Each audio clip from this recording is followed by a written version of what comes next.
తల్లిదండ్రులు, భార్యాభర్తలు, సంతానం, ఈ ముగ్గురికి కొన్ని రూల్స్ వర్తిస్తాయి. అలాగే బంధుమిత్రులు అంటే బంధువులు. ఇప్పుడు మా పెళ్ళిళ్ళు జరిగితే ఒకసారి కలుస్తాం. మనమంతా ఇప్పుడు మనం మిత్రవర్గాలకు వస్తాం, మనకు కొన్ని రూల్స్ వర్తిస్తాయి. అర్థమవుతుందండి. ఇతరులు అంటే అసలు ముక్కు మోంద్రేను. మనం ఇక్కడ కూర్చున్నాం, చాలామంది ఆ బోసులలో వెళ్తూనే ఉన్నారు.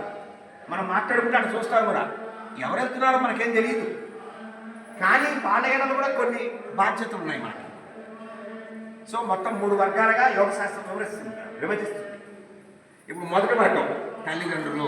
చెప్పండి, తల్లిదండ్రుల్ని చివరి దాకా చూడాలి, ఆశ్రమాల్లో వేయకూడదు. భార్యాభర్తలు పెళ్లి ఉంది కానీ విడిపోవటం లేదు. అంటే కర్మ కాలకపోతే కర్మ కాలితే కోర్టుకి వెళ్తాం, విడాకులు తీసుకుంటాం, అది వేరే విషయం.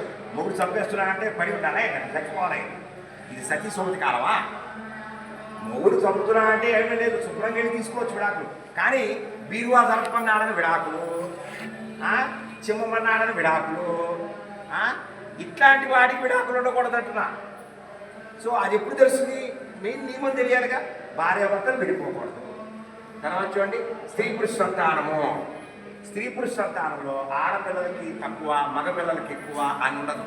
ఇద్దరికీ సమానంగా ఇవ్వాలి. నీ ఆస్తులు కానీ, స్థిరాస్తులు కానీ, చరాస్తులు కానీ, ప్రేమని కూడా. ప్రేమ అంటే ఫ్రీనే కదా అనుకొని, అమ్మ నువ్వు నాకు సమానమేనమ్మా అంటే సరిపోయిందా? ఆస్తి పాస్తులు కూడా. మీకు ఏం తేడా చెప్పండి? టెస్టోస్టెరాన్ అనేటువంటి ఒక రసాయనం అధికంగా పట్టడం వల్ల మనమంతా మగవాళ్ళగా పుట్టాం.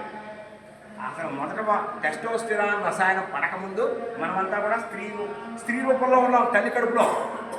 టెస్టోస్టెరాన్ వల్ల అంగం ముందుకు వచ్చి పురుషులుగా మారాం. అంగం ముందుకు రాని వాళ్ళు స్త్రీగా ఉండిపోయారు. అర్థమవుతుందండి. మరి అవయవ మార్పు ప్రాక్టీస్ సెంటర్స్ ఎందుకు వచ్చారంటున్నారు? ఇది అర్థమైపోయింది సైన్స్ వాళ్ళకి. అందుకని మెకానికల్గా చేసి పారేస్తున్నారు, యాంత్రికంగా. కాబట్టి ఇప్పుడు స్త్రీ పురుషులు సమానం అని అర్థమైందా?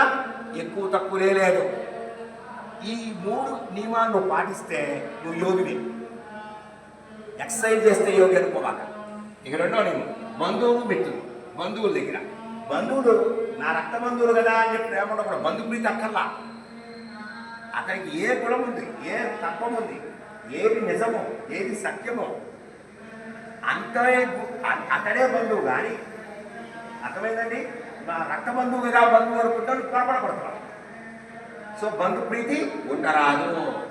బంధుప్రీతి వల్లే కానీ చూడండి, పాలిటిక్స్ కానీ ఇవన్నీ